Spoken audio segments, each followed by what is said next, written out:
Hello, I'm Jeremy Williams from Mercia's Audit and Accounts lecturing team. This morning, the government launched its long-awaited consultation into audit reform. The Government Department of Business, Energy and Industrial Strategy was responding to a series of 3 consultations held in the UK over the last couple of years to look at audit in its broadest sense. That's the Kingman Review into the role of the regulator, the CMA Review, which looked at competition among the biggest firms at the top end of the market, and perhaps most importantly, the Bryden Review, which considered audit as a product in itself. These reviews together address the deficiencies in audit identified with the big spectacular collapses of companies in the UK over the last couple of years, along with regulators' reviews which regularly show that audit isn't meeting its required standard. And this reform aims to fix that regime for the UK. So let's take a quick look at what the consultation reveals.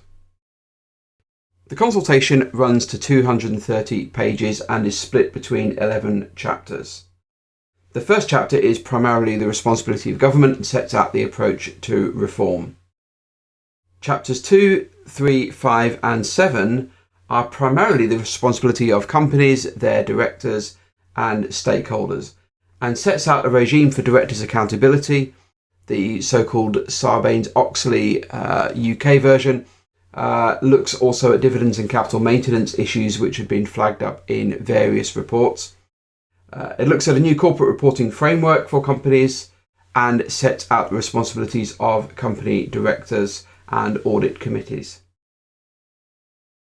Chapters 4, 9, 10 and 11 are primarily the responsibility of the regulator, the FRC, or its replacement ARGA, looking at how the regulator will supervise corporate reporting, how it will supervise audit quality, various new powers it will need under statute to strengthen its role, and some additional changes in its responsibilities. That leaves chapters 6 and 8, which are the ones most explicitly focused on audit firms themselves, especially chapter 6, Audit Purpose and Scope, which picks up on many central themes from the Bryden Review on how audit should work, in particular the nature of corporate auditing as a wider definition than simply statutory auditing. We'll pick that up in a moment. Chapter 8 focuses on the issues tackled primarily by the CMA in their competition review and includes principles for operational separation and for mandatory shared audits.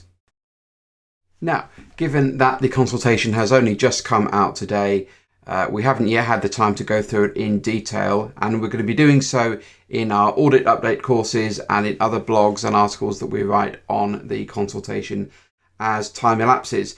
But for now, what you want to know is what are the main points for audit firms, and let's run through those from chapter 6 of the consultation now. The first 2 points in chapter 6 we can bundle together. This is a statutory requirement for auditors to consider directors' conduct and wider information as part of their audit duties, and then that will obviously affect their reporting as well. And ARGA should adopt a new wider purpose of audit framework to make sure it's not just rigidly focused on misstatements within the statutory accounts. More broadly than that, one of the key features of Bryden's review was that there should be a corporate audit framework. Bryden thought that corporate audit was a better umbrella term for anyone producing assurance on an annual report for a company, and that should extend beyond just the statutory audit work that a typical financial statement auditor does. But that should be led by the market to decide exactly how wide that extends and what areas it covers. That should be backed up by new enforceable principles of corporate auditing, which will be the job of the FRC or ARGA to introduce and to enforce. And another point for Bryden is much more on fraud.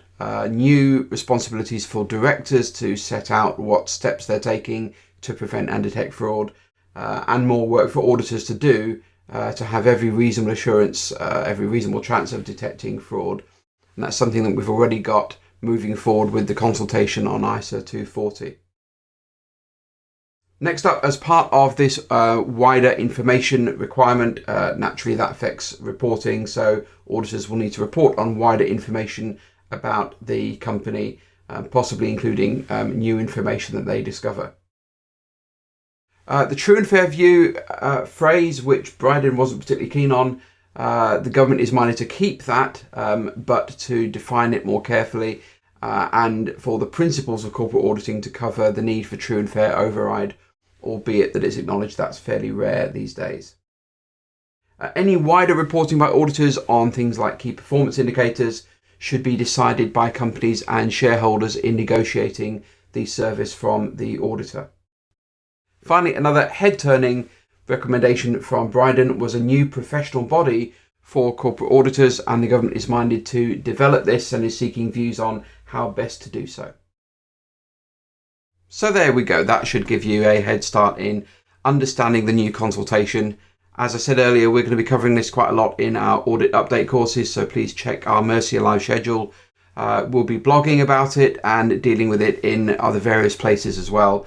So please do keep checking our news and updates. Make sure you're subscribed to our Newswire service and keep checking back for more details as things emerge.